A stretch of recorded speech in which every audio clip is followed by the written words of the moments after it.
Good morning, everybody. Keith Hill here, foodtruckhelp.com and the I Love Bacon truck. Just right off the bat, I have started a Facebook group, Food Truck Help group. You can find it on the page of our page of the Food Truck Help page there.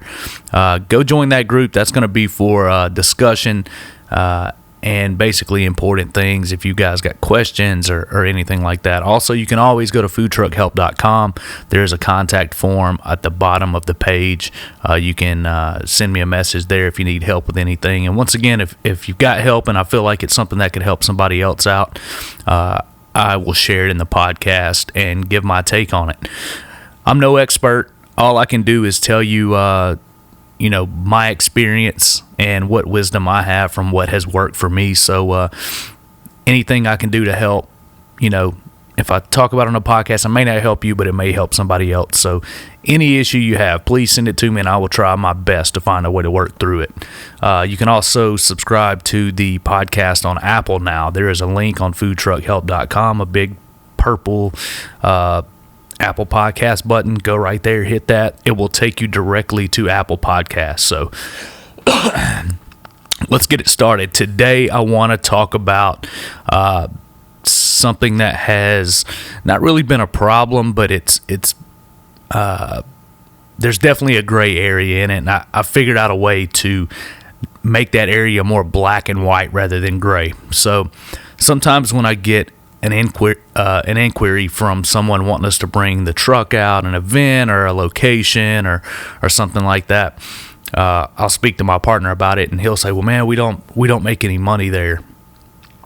Now, all of us have a tendency to relate back to the very last thing we had there. So say we had the last event we did somewhere was not a good one. You might go in and say, well, we went out there and we were there for 3 hours and we only did $150.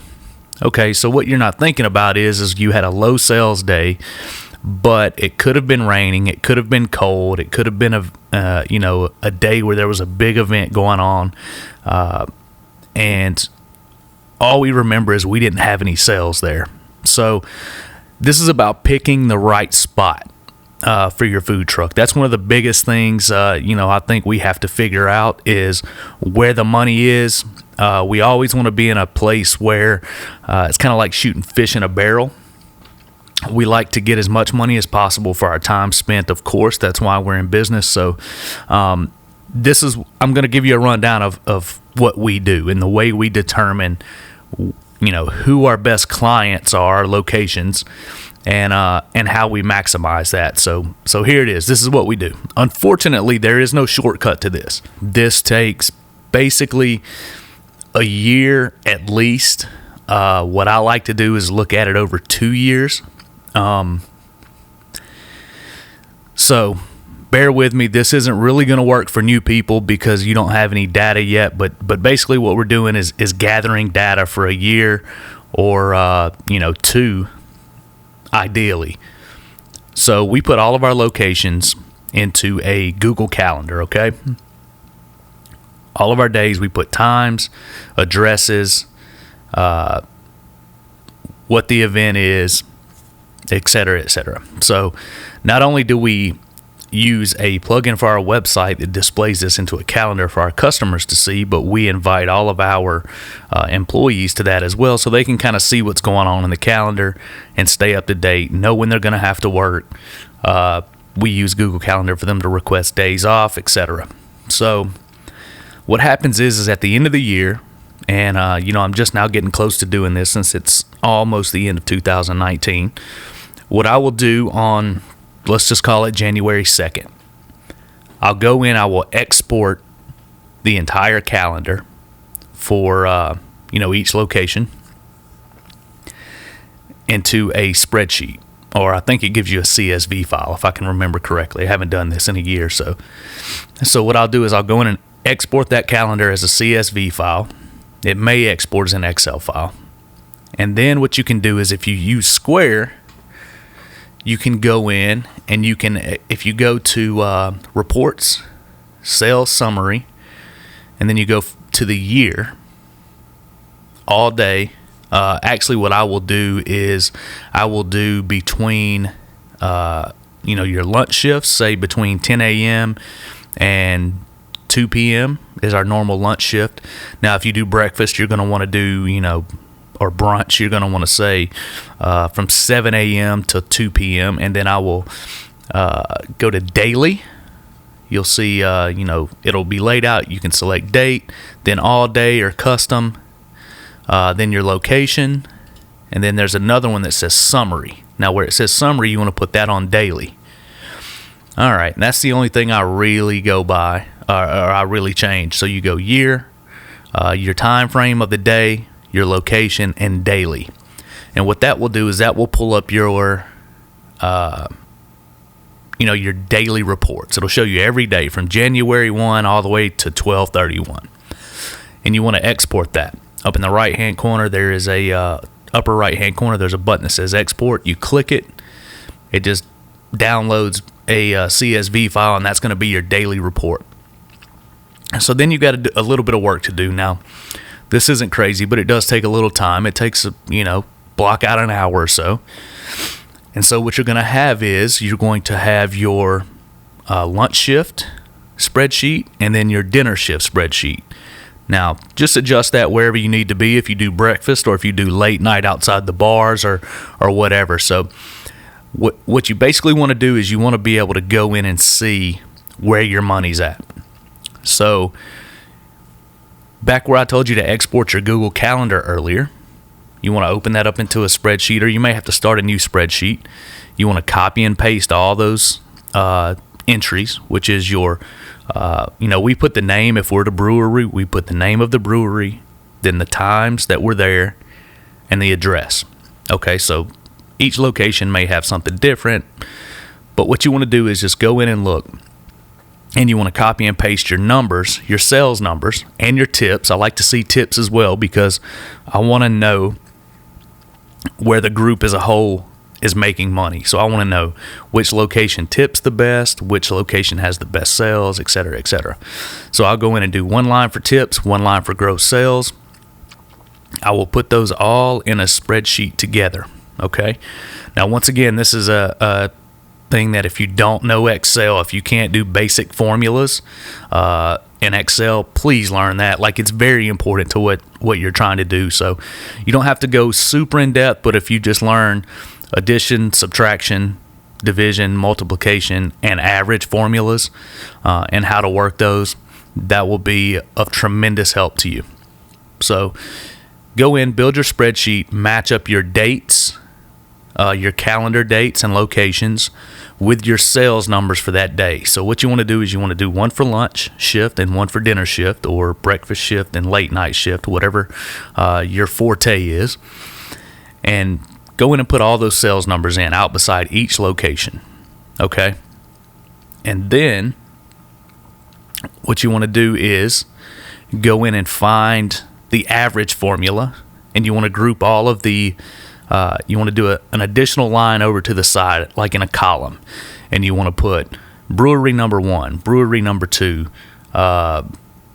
this festival, this location, this office building.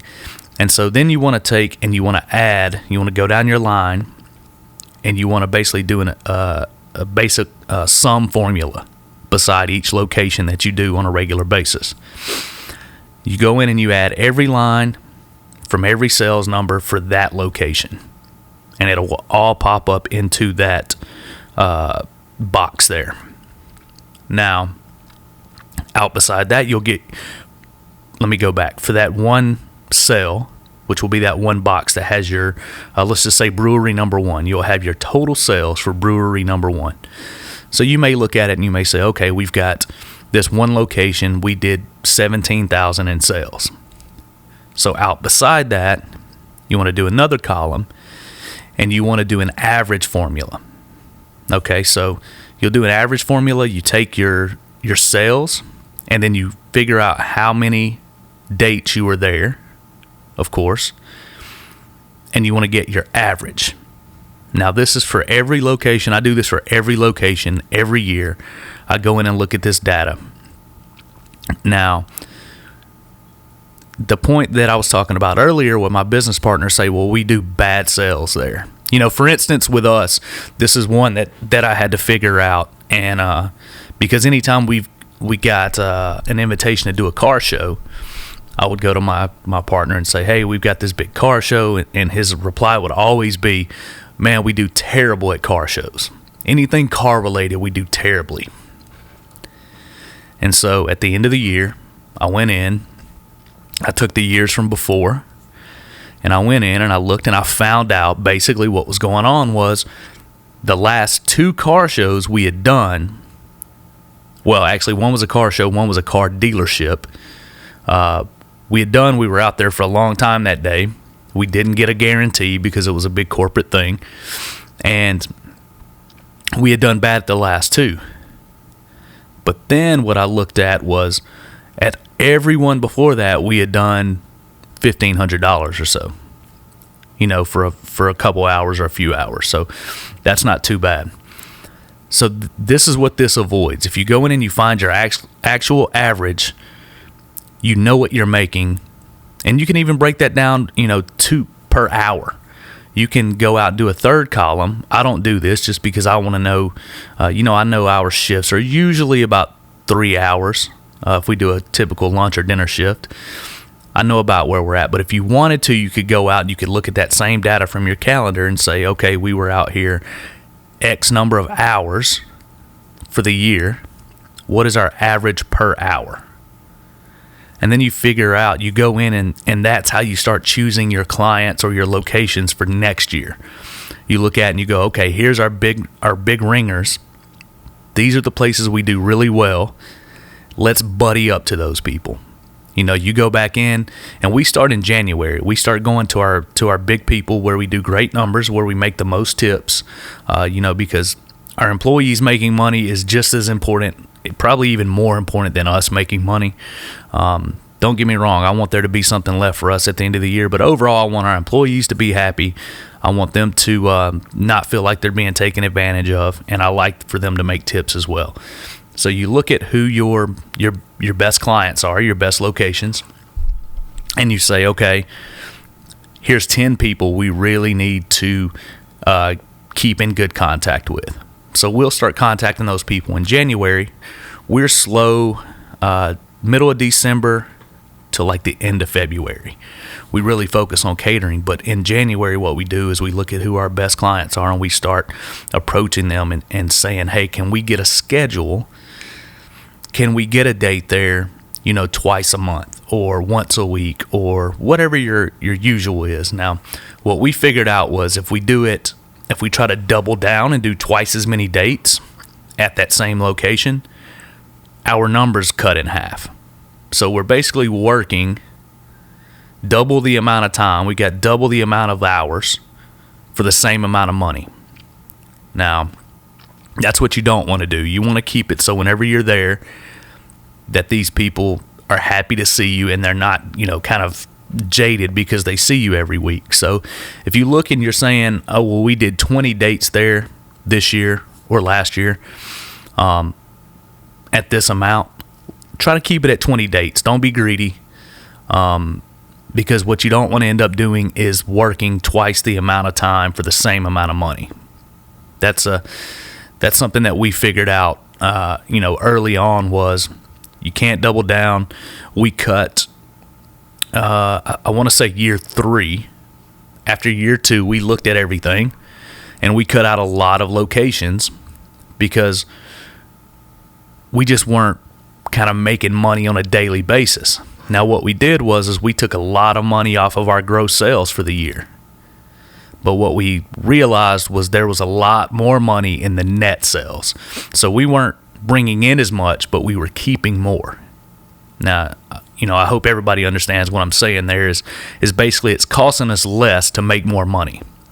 And that's what the goal is. I feel like in picking your locations and getting the right thing and just getting efficient as far as figuring out what places make you the most money for the least amount of time. And that's the goal. So I hope this helps everyone. Let's not work too hard for the money when there's easier ways to go about it. Go out there, Figure out who your best clients are. Double down. Send them Christmas baskets. Stay in contact. Whatever you need to do. You want to buddy up to those people, and you want those good locations to be your winners. And that's what we've done. You know, people get upset with us because they say, well, you're not at this place anymore. You're not on my side of town anymore. Or you're on the Army base. We can't get to you. And, people get upset. But at the end of the day, it's a business. And we have to go where the money is. And we have to maximize our time versus how much money we bring in. And that's what I hope this little system of mine that I can pass on to you, I hope that's what it does for you. I hope it helps you realize where your money's really coming from, what your averages are per day or per hour at that location. And it helps you really maximize your labor hours versus your sales. So put this into effect. It's almost the end of the year. Do this. Do it New Year's Day if you want to. Just put it into play because it will really, really help you out. And it's made a huge difference in our business. This is one of our kind of aha moments whenever we realize what our averages per day or per shift at a specific location were. So everybody go out, get the money today, bring it all home, hold on to as much of it as you can, and just let me know. Let me know if there's anything I can help you with. foodtruckhelp.com. Food Truck Help on Facebook. There's also a Food Truck Help group now. We are also on Apple Music in the podcast section. So subscribe there. And as always, we started on SoundCloud, so this will be on the SoundCloud page as well. So anything at all I can do to help, please get in touch. Good morning. Go out, make some good food, make a lot of money, and have a good day. We'll see you all tomorrow morning.